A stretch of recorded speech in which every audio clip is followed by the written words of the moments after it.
ಇಂದೇ ಡೌನ್ಲೋಡ್ ಮಾಡಿ ಮತ್ತು ನಿಮ್ಮ ನೆಚ್ಚಿನ ಶೋಗಳನ್ನು ಆನಂದಿಸಿ.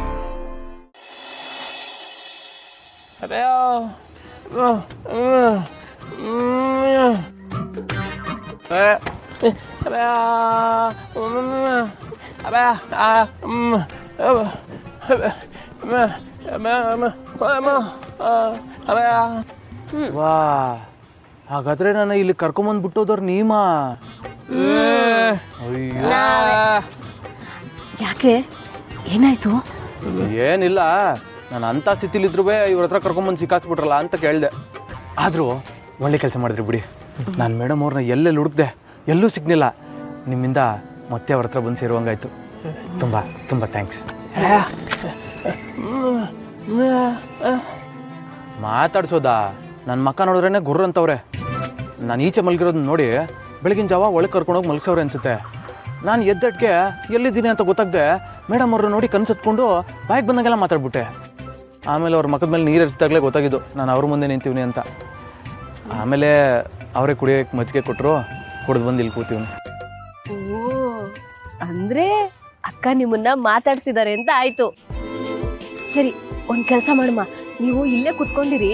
ನಾನು ಒಳಗಡೆ ಹೋಗಿ ಅಕ್ಕನ ಮೂಡ್ ಹೆಂಗೈತೆ ಅಂತ ನೋಡ್ಕೊಂಡು ಆಮೇಲೆ ನಿಮ್ಮನ್ನ ತಿಂಡಿ ಕರಿತೀವಿ. ನಡಿ ನಡಿ.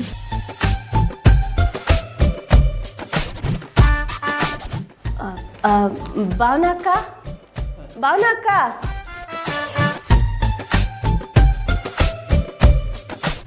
ಅಕ್ಕ ತಿಂಡಿ.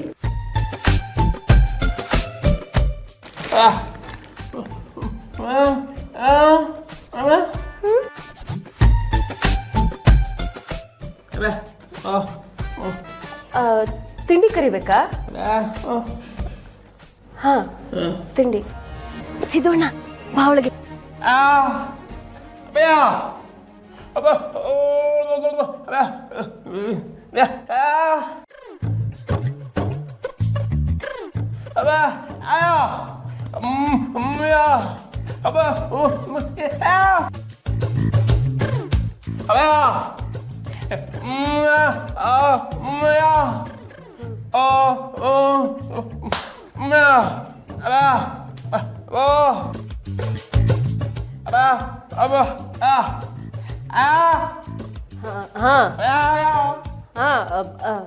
ಸಿದ್ದೋಣ್ಣ, ಭಾವನಾ ಅಕ್ಕನ ನಿಮ್ ಮನೆಯಿಂದ ಹೊರಗಡೆ ಹಾಕಿದ್ದೀರಾ ಅಂತ ಕೇಳಿ ನಮ್ಗೆಲ್ಲರಿಗೂ ಎಷ್ಟು ಬೇಜಾರಾಯ್ತು ಗೊತ್ತಾ ನಿಮ್ಗೆ?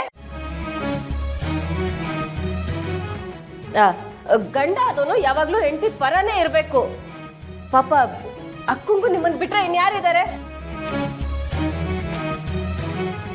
ನೋಡಿ. ಇನ್ನೊಂದ್ಸತಿ ಹಿಂಗೆಲ್ಲ ಮಾಡಕ್ ಹೋಗ್ಬೇಡಿ, ಅರ್ಥ ಆಯ್ತಾ?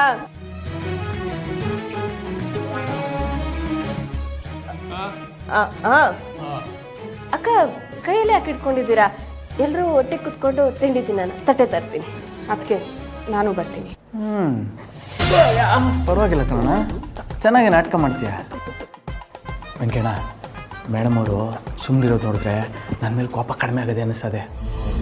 ಸದ್ಯ ದೇವ್ರ ದಯದಿಂದ ಏನು ತೊಂದರೆ ಆಗದೆ ಹೋದ್ರೆ ಅಷ್ಟೇ ಸಾಕು.